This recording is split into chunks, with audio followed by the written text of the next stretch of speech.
Bonjour à toutes et bonjour à tous, ravi de vous retrouver. Ça faisait longtemps que j'avais pas fait une vidéo et une vidéo qui était un peu plus spontanée que celle que je peux rédiger ou faire en script. Donc désolé pour le mouvement de la caméra. Je vais vous faire profiter un peu de la balade matinale que je fais dans la belle campagne de Bretagne. Et puis ce matin du coup il fait assez frais, donc c'est très agréable. Comme je vous disais dans la story, pour ceux qui l'ont vu, du coup j'ai envie de vous parler de cette technique qu'utilisent pas mal de personnes pour nous vendre des choses, que ce soit des idées, des produits, des services. Avant de vous parler de ça, j'aimerais vous parler un peu de comment m'est venue cette idée de vidéo. Hier matin, je partais en déplacement pour accompagner une équipe et à la radio, il parlait de la campagne de vaccination qui va arriver du coup, et avant ça ils font des dépistages massifs dans plusieurs villes, et il y avait un maire qui était interviewé sur pourquoi c'était hyper important d'aller se faire dépister en masse. Et au-delà du fondement pour ou contre, tout ça, c'est pas là-dedans, c'est plutôt le mécanisme moi, qui m'intéresse. Et il expliquait en fait dans son même discours que il comprenait que les gens ne soient pas ok pour se faire dépister. Et par contre, il s'interrogeait si, comme les fêtes de Noël, c'était un événement familial, un événement agréable. Est-ce que finalement, ce serait pas le premier des cadeaux à faire que de se faire dépister pour protéger sa famille? Et là, on rentre dans un mécanisme qui est assez intéressant, qui est souvent utilisé par d'autres types pour nous vendre des choses, comme je vous disais en début. Et ce mécanisme-là, il va jouer sur plusieurs choses en vous. Il va jouer sur votre émotion de dégoût, par exemple. Comme vous avez peur, comme vous voulez vous opposer à ce groupe de personnes qui ne souhaitent pas se faire dépister, qui ne souhaitent pas porter le masque, et bien vous allez aller vous faire dépister, vous allez mettre le masque. Si au contraire, en vous, ce qui anime, c'est le dégoût de ne pas être assimilé à ces personnes qui vont à l'inverse se faire dépister et faire le masque, et bien vous allez faire l'inverse. Donc il va jouer sur vos émotions. Et ce mécanisme-là, il est très connu parce que c'est ce qui va vous faire peser les choses dans les mains. Par exemple, si je vous demande la différence de poids entre deux crayons, il faut bien que vous ayez ces deux crayons-là en main pour me dire lequel est le plus lourd que l'autre. Si je vous demande d'évaluer la distance entre deux arbres, vous allez bien devoir vous déplacer, vous mettre en mouvement pour comprendre ça. Donc on a besoin de jouer sur votre corps, sur vos sensations, vos perceptions, et donc les émotions qu'elles vont déclencher derrière. Et le fait de faire ça, mettre en poids deux informations différentes, on va jouer sur vos émotions, donc on a parlé du dégoût qui est lié à la peur, on va jouer aussi sur quelque chose qui s'appelle la culpabilité. Et oui, si vous ne faites pas ça, vous aurez ça.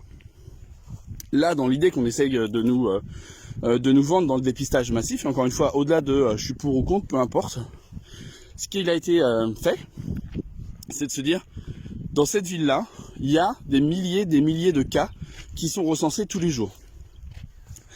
Alors, si vous voulez faire le premier des cadeaux, et là on commence à vous mettre du poids dans cette idée-là, le premier des cadeaux pour votre famille, est-ce qu'il ne serait pas le temps de se faire dépister face aux milliers de morts?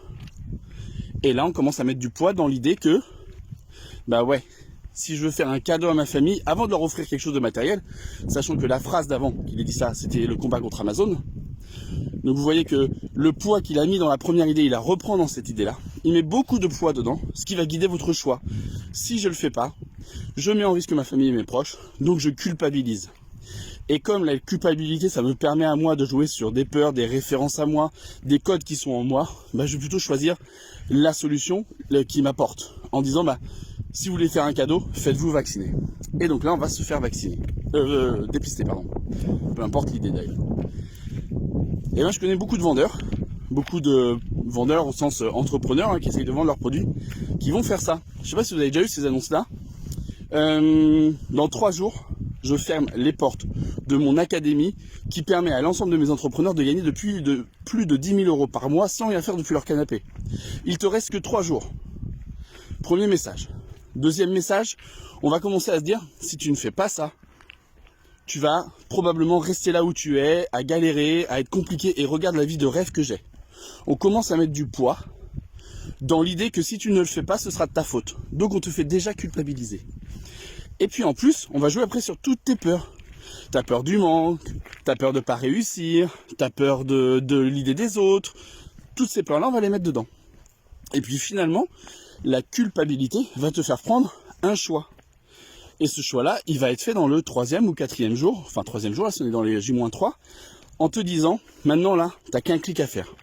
T'es à un clic de ta vie de rêve, à un clic de tout ça, et toi, tu voudrais ne pas cliquer. Attends, je te donne toutes les bonnes raisons pour que tu cliques. Et là, il commence à lister toutes les bonnes raisons pour que tu cliques.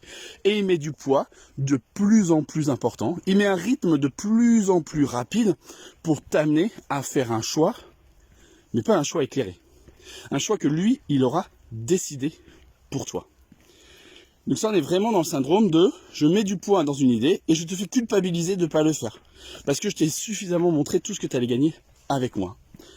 Généralement, comme on est dans la peur et dans la culpabilité, ce qui se passe après, eh ben c'est du regret. Oh, j'aurais pas dû signer avec eux. Ah ouais, je le vois comme ça maintenant, et j'aurais pas dû faire ça. Et donc là, on n'est pas dans un contrat de confiance. Alors ça va bien, on pourrait se dire, ça va bien quand j'achète un aspirateur, quand j'achète un autre produit de consommation. Mais quand j'achète un produit de transformation pour moi-même, quand j'investis sur moi, et que je vois pas mal de coachs, de thérapeutes utiliser ces techniques-là, c'est comme ce maire, ça me fait froid dans le dos de me dire qu'on est capable d'utiliser encore à notre époque ces techniques de vente-là. De jouer sur de l'influence, de la conviction, de l'argumentation, de te mettre dans ta douleur pour que tu aies envie de progresser, ça pour moi c'est dans la bienveillance et c'est dans la relation d'humain à humain. Maintenant, utiliser les peurs pour t'effrayer, te culpabiliser et te dire que si tu ne fais pas ça, c'est toi, tout sera de ta faute, je trouve que c'est là où ça pêche. Et en plus, quand c'est corrélé à l'article qu'a fait Cécilia, c'est-à-dire sur tous les messages de prospection qu'on peut recevoir tous les jours, je trouve que c'est assez inquiétant en fait d'utiliser ce mécanisme-là. Maintenant que vous en avez conscience, qu'est-ce qu'il vous reste à faire? À cliquer pour rejoindre mon académie. Non, je rigole. Ce qu'il vous reste à faire, c'est de prendre conscience de ces schémas-là et du coup d'essayer de vous éclairer sur les choix. Peut-être que dans ces coachs-là, il y a des gens qui sont vraiment très bien et qui vous apporteront énormément de valeur. Probablement. Mais juste prenez conscience que vous êtes en train de rentrer dans ce processus-là. Et de se dire qu'il est peut-être temps de prendre une semaine. Peut-être que vous allez louper les portes. Mais si vous regardez bien, les portes, elles s'ouvrent régulièrement dans l'année finalement. Même des académies qui sont fermées pendant 2 ans, réouvrent. Au bout d'1 an, au bout de 6 mois, pour plein de contextes. Donc c'est jamais réellement fermé. Et puis, si l'opportunité passe, peut-être que c'est un signe que ce n'était pas fait pour vous tout de suite, maintenant. Il faut toujours se dire que vous aurez des perceptions autres qui vous amèneront vers ce qui est fait pour vous. Si vous êtes déjà dans ces schémas-là, dans ce type de contrat-là, eh bien parfait, si vous ne le regrettez pas, c'est génial. Maintenant, si vous avez un peu de regret ou de culpabilité, sachez que c'est parce que vous avez été manipulé. Et pas manipulé forcément de malhonnête, mais juste parce qu'on utilise des processus cognitifs très bien connus dans le marketing ou globalement dans l'accompagnement des personnes pour jouer sur ce syndrome-là. Donc, le principe c'est... Je vous expose 2 idées et je commence à mettre du poids dans une idée, du rythme dans ma façon de vous parler, pour peu à peu vous entraîner dans c'est celle-ci que tu dois faire et que si tu ne le fais pas, je vais jouer sur la culpabilité et les peurs que tu as en face. Et ce syndrome-là, c'est la culpabilité. Et en vente, pour moi, c'est un processus archaïque. On ne devrait plus avoir ce type de vente-là, même si on peut faire plein de ventes comme ça. Est-ce que vraiment on est aligné avec soi-même et qu'on se sent bien quand on a fait ce processus de vente-là? Franchement, je ne l'ai jamais produit, je ne l'ai jamais fait. Mais pour avoir accompagné des personnes qui se sont déjà retrouvées dans ces situations-là, ils ne sont pas très fiers d'eux d'avoir fait ça. Et donc la confiance en soi est marquée. Alors maintenant, si vous avez envie de découvrir des processus qui fonctionnent dans des types de vente, dans des prospections, dans de l'entrepreneuriat d'humain à humain, je vous invite à commenter cette vidéo-là avec vos techniques, avec vos approches, et puis on peut en échanger si vous voulez découvrir de nouvelles manières de faire. Je serais ravi de ça et je vous invite vraiment à aller découvrir sur le blog de Rouedad l'article que Cécilia a fait, qui va vous mettre en image un peu tout ce que je viens de vous partager. Je vous dis à très bientôt et j'arrive au bout de ma balade du matin et je vous fais découvrir une dernière fois cette belle campagne. Et si tu as envie de rejoindre la campagne de livrer sur Changeons, je t'invite à cliquer sur la vidéo.